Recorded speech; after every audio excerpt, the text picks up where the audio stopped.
کھاؤ، اور غور کرو کہ روزہ دار اس مہینے میں دن کو کھانا پینا چھوڑ دیتا ہے، حالانکہ یہ کھانا پینا رمضان کے مہینے سے پہلے دن کے وقت بھی بالکل جائز تھا، یعنی رمضان سے پہلے دن میں بالکل جائز تھا کھانا، مگر ماہ رمضان میں ممنوع ہو جاتا ہے۔ پھر خود ہی سوچ لو کہ جو چیزیں رمضان سے پہلے حلال تھیں، جب وہ بھی اس مبارک مہینے کے مقدس دنوں میں منع کر دی گئیں، تو جو چیزیں رمضان المبارک سے پہلے بھی حرام تھیں، مثال کے طور پر جھوٹ، غیبت، چغلی، لڑائی جھگڑا، گالی گلوچ، وہ رمضان کے مہینے میں کیوں نہ اور بھی زیادہ حرام ہو جائیں۔ تو بعضوں کو دیکھا گیا انہیں روزے میں زیادہ غصہ آتا ہے، یعنی روزہ دار جب رمضان شریف کے مبارک مہینے میں حلال و طیب کھانا پینا چھوڑ دیتا ہے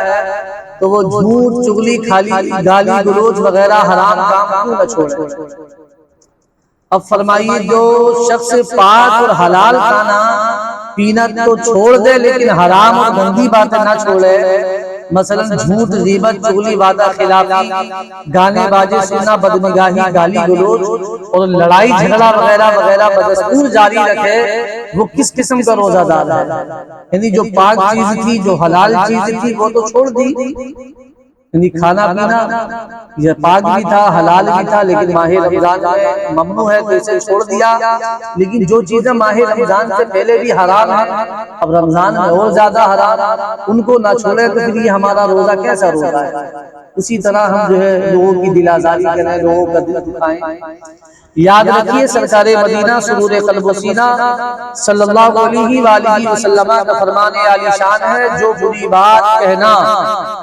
اور اس پر عمل کرنا نہ چھوڑے تو اس کے بھوکا پیاسا رہنے کی اللہ کو کچھ حاجت نہیں، یعنی وہ صبح سے شام تک بھوکا رہے، اللہ کو کوئی اس کی حاجت نہیں ہے اگر یہ اپنے آپ کو برائی سے نہیں روکتا۔ ایک اور مقام پر فرمایا صرف کھانے اور پینے سے باز رہنے کا نام روزہ نہیں، بلکہ روزہ تو یہ ہے کہ لغو اور بیہودہ باتوں سے بچا جائے۔ مطلب یہ کہ روزہ دار کو چاہیے کہ وہ روزے میں جہاں کھانا پینا چھوڑ دیتا ہے وہاں جھوٹ، دھوکہ، فریب، لڑائی جھگڑا اور بد زبانی وغیرہ گناہ بھی چھوڑ دے۔ ایک مقام پر حضور سرابہ نور صلی اللہ علیہ وسلم نے فرمایا تم سے اگر کوئی لڑائی کرے، گالی دے تو تم اس سے کہہ دو کہ میں روزے سے ہوں۔ اللہ میرے آقا نے یہاں تک فرمایا کوئی تمہیں گالیاں بکے، کوئی تمہارے ساتھ زیادتی کرے، ظلم کرے تو تم اس سے لڑو مت، جھگڑو مت، گالی کے بدلے گالی نہ دو بلکہ اس سے کہہ دو میں روزے سے ہوں، بس نرمی سے۔ پیارے اسلامی بھائیوں، آج کل کا معاملہ ہی الٹا نظر آ رہا ہے، آج کل تو معاملہ اللہ اکبر، بلکہ اب تو صورتحال یہ ہو گئی کوئی کسی سے لڑ بھی پڑتا ہے تو گرج کر یوں گویا ہوتا ہے، یوں کہتا چپ ہو جا ورنہ یاد رکھنا میں روزے سے ہوں اور روزہ تجھی سے کھولوں گا۔ اللہ ایسے ایسے جملے بولتے نہیں بولتے ہیں، چلا جا میں روزے سے ہوں ورنہ روزہ تجھ سے کھولوں گا۔ اللہ یعنی تجھے کھا جاؤں گا، معاذ اللہ، توبہ توبہ۔ اس قسم کی بات ہرگز زبان سے نہ نکلنی چاہیے بلکہ عاجزی کا مظاہرہ کرنا چاہیے۔ ان تمام آفتوں سے ہم صرف اسی صورت میں بچ سکتے ہیں کہ اپنے اعضاء کو روزے کا پابند کرنے کی کوشش کریں۔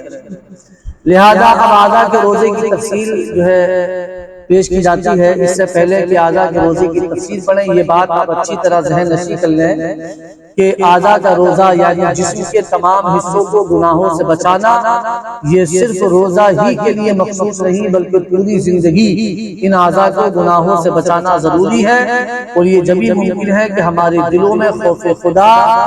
راسخ ہو جائے، خوف خدا پیدا ہو جائے۔ آہ قیامت کے اس ہوش ربا منظر کو یاد کیجئے جب ہر طرف نفسی نفسی کا عالم ہوگا، سورج آگ برسا رہا ہوگا، زبانیں شدت پیاس کے سبب سے منہ سے باہر لٹک رہی ہوں، بیوی شوہر سے، ماں اپنے لختے جگر سے اور باپ اپنے نور نظر سے نظر بچا رہا ہوگا، اور مجرموں کو پکڑ پکڑ کر لایا جا رہا ہوگا، ان کے منہ پر مہر مار دی جائے گی اور ان کی اعضاء ان کے گناہوں کی داستان سنا رہے ہوں۔ جس کا قرآن پاک کی سورہ یاسین شریف میں یوں تذکرہ ہے، الیوم نختم علی افواہہم وتکلمنا ایدیہم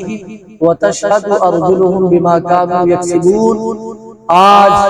ہم ان کے منہوں پر مہر کر دیں گے اور ان کے ہاتھ ہم سے بات کریں گے اور ان کے پاؤں ان کے کیے کی گواہی دیں گے۔ آہ اے کمزور و ناتواں انسان، قیامت کے اس کڑے وقت سے اپنے دل کو ڈرا اور ہر وقت اپنے تمام اعضائے بدن کو معصیت کی مصیبت سے، یعنی گناہ کی مصیبت سے باز رکھنے کی کوشش جاری رکھ۔ بات چل رہی تھی کہ روزہ نام صرف صبح سے لے کے شام تک بھوکا یا پیاسا رہنے کا نہیں ہے، بلکہ حقیقتاً روزہ یہ ہے کہ انسان کھانے پینے سے جب باز رہے، رکا رہے، اس کے ساتھ ساتھ وہ اپنے آپ کو گناہوں سے بھی روکے، اپنے آپ کو، اپنی آنکھوں کو، اپنی زبان کو، اپنی ہاتھوں کو، پیروں کو، سارے اعضاء کو وہ گناہوں سے روکے رکھے۔ یہ ہے اصل روزہ۔ آنکھ کا روزہ، آنکھ کا روزہ بھی رکھتے ہیں، ضرور رکھتے ہیں، بلکہ آنکھ کا روزہ تو 24 گھنٹے 30 دن اور 12 مہینے ہونا چاہیے۔ اللہ کی عطا کردہ مقدس آنکھوں سے ہرگز فلم نہ دیکھیں، ڈرامے نہ دیکھیں، نامحرم عورتوں کو نہ دیکھیں، شہوت کے ساتھ لڑکوں کو نہ دیکھیں، کسی کا کھلا ہوا ستر نہ دیکھیں، اللہ کی یاد سے غافل کرنے والے کھیل تماشے، مثلا بندر کا ناچ نہ دیکھیں۔ ان کو نچانا اور ناچ دیکھنا دونوں ناجائز ہے۔ کرکٹ، کبڈی، فٹ بال، ہاکی، تاش، شطرنج، ویڈیو گیمز، ٹیبل فٹ بال وغیرہ وغیرہ الٹے سیدھے کھیل نہ دیکھیں۔ جب دیکھنے کی اجازت نہیں تو کھیلنے کی اجازت کس طرح ہو سکتی ہے؟ اور ان میں بعض کھیل تو ایسے ہیں جو نیکر یا چڈی پہن کر کھیلے جاتے ہیں، جس کی وجہ سے گھٹنے بلکہ معذاللہ رانیں تک کھلی رہتی ہے، اور اس طرح دوسروں کے آگے رانیں یا گھٹنے کھولے رہنا یہ گناہ ہے۔ وہ ہمارے اسلامی بھائی بھی درس حاصل کریں، عبرت حاصل کریں، جو کچھنا پہن کر اکثر و بیشتر اپنے گھروں میں یا کھیتوں میں کام کرتے ہیں، یا نہاتے وقت وہ نیکر وغیرہ پہنتے ہیں جس سے ان کا ستر کھلا رہتا ہے، تو یہ گناہ ہے۔ اگر نہانا بھی ہے تو آپ تہمن باندھ کر نہائیں، کیونکہ نل پر نہاتے ہیں یا انجن وغیرہ پر نہاتے ہیں تو ظاہر سی بات ہے انجن کا بور بھی اور نل بھی ایسی جگہ پر ہوتے ہیں کیونکہ لوگ وہاں سے، لوگوں کا گزرنا ہوتا ہے، لوگ وہاں سے گزرتے ہیں، تو لہذا ایسی جگہ جب نہائیں تو تہمن باندھ کر نہائیں۔ اسی طرح دوسروں کے آگے رانے یا گھٹنے کھولے رہنا گناہ ہے، اور دوسروں کو اس طرف نظر کرنا بھی گناہ ہے۔ کسی کے گھر میں بے اجازت نہ جھانکیے، کسی کا خط فریقین کی اجازت کے بغیر نہ دیکھیے، کسی کی ڈائری کی تحریر بھی بے اجازت نہ دیکھیے۔ یاد رکھیے حدیث پاک میں آتا ہے، جیسا کہ سیدنا امام محمد غزالی مکاشفۃ القلوب میں نقل فرماتے ہیں کہ سرکار مدینہ صلی اللہ علیہ وآلہ وسلم کا فرمان عظمت نشان ہے، جس نے اپنی آنکھ حرام سے پر کی، اللہ تبارک و تعالی بروز قیامت اس کی آنکھ کو آگ سے بھر دے گا۔ یعنی جس نے اپنی آنکھوں سے حرام چیزوں کو دیکھا یا حرام کام اپنی جو ہے آنکھوں سے کیے، تو برادران ملت اسلامیہ کل قیامت کے دن ان آنکھوں میں اللہ آگ کو دے گا۔ اللہ اکبر والعیاذ باللہ تعالی، اللہ اپنی پناہ میں رکھے۔ کانوں کا روزہ یہ ہے کہ صرف اور صرف جائز باتیں سنیں،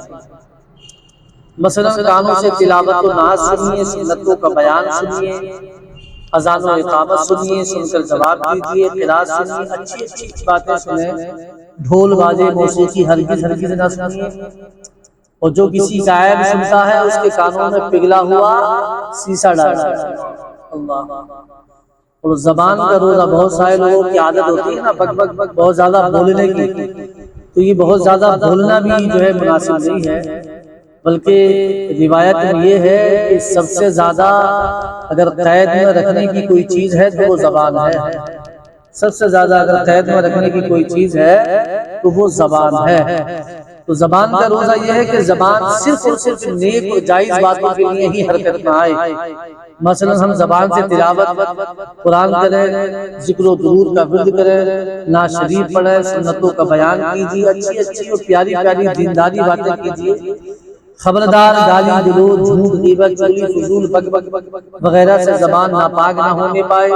کہ چمچہ اگر نجاست میں ڈال دیا جائے تو ایک گلاس پانی سے پاک بھی ہو جائے گا، مگر زبان بے حیائی کی باتوں سے ناپاک ہو گئی اسے 7 سمندر بھی نہیں دھو سکیں گے، 7 سمندر بھی نہیں پاک کر سکیں گے۔ حضرت سیدنا انس رضی اللہ تعالیٰ عنہ سے روایت ہے کہ سرکار مدینہ سرور قلب و سینہ صلی اللہ علیہ وسلم نے صحابہ کرام علیہم الرضوان کو ایک دن کا روزہ رکھنے کا حکم دیا اور ارشاد فرمایا جب تک میں تمہیں اجازت نہ دوں تم میں سے کوئی بھی افطار نہ کرے۔ لوگوں نے روزہ رکھا، جب شام ہوئی تو تمام صحابہ کرام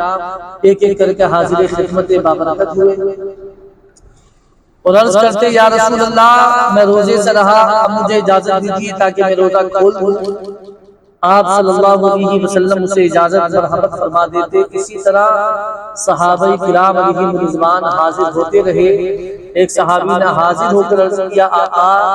میرے گھر والوں میں سے 2 نوجوان لڑکیاں بھی ہیں جنہوں نے روزہ رکھا ہے، آپ کی خدمت بابرکت میں آنے سے شرماتی ہے، انہیں روزہ کھولنے کی اجازت دیجیے تاکہ وہ بھی روزہ کھول لیں۔ شہنشاہی مدینہ سرور قلب و سینہ صلی اللہ علیہ وآلہ وسلم نے رخ انور پھیر لیا۔ اللہ پھر جب تیسری بار پھر عرض کیا تو میرے آقا نے پھر پھیر لیا۔ پھر جب تیسری بار اس نے بات دہرائی تو آپ نے ارشاد فرمایا ان لڑکیوں نے روزہ نہیں رکھا، وہ کیسی روزہ دار ہے، وہ تو سارا دن لوگوں کا گوشت کھاتی رہی۔ جاؤ ان دونوں کو حکم دو کہ وہ اگر روزہ دار ہیں تو طے کر دیں۔ وہ شخص ان کے پاس آیا اور انہیں فرمان عالی شان سنایا، ان دونوں نے طے کی تو کیسے خون اور چھچڑے نکلے۔ اس نے آپ کی خدمت بابرکت میں واپس آ کر صورتحال عرض کی تو پیارے مصطفیٰ نے ارشاد فرمایا اس ذات کی قسم جس کے قبضہ قدرت میں میری جان ہے، اگر یہ ان کے پیٹوں میں باقی رہتا تو ان دونوں کو آگ کھاتی، کیونکہ انہوں نے غیبت کی تھی۔ اتنا بڑا وبا ہے، آج ہم پیٹھ پیچھے جو ہے ایک دوسرے کی برائی کرنا شروع کر دیتے ہیں۔ اللہ اپنی پناہ میں رکھے، ہم ذرا بھی نہیں کرتے۔ اللہ تبارک و تعالی ہم سب کو ہدایت عطا فرمائے، ماہ رمضان کی برکتوں سے مالا مال فرمائے۔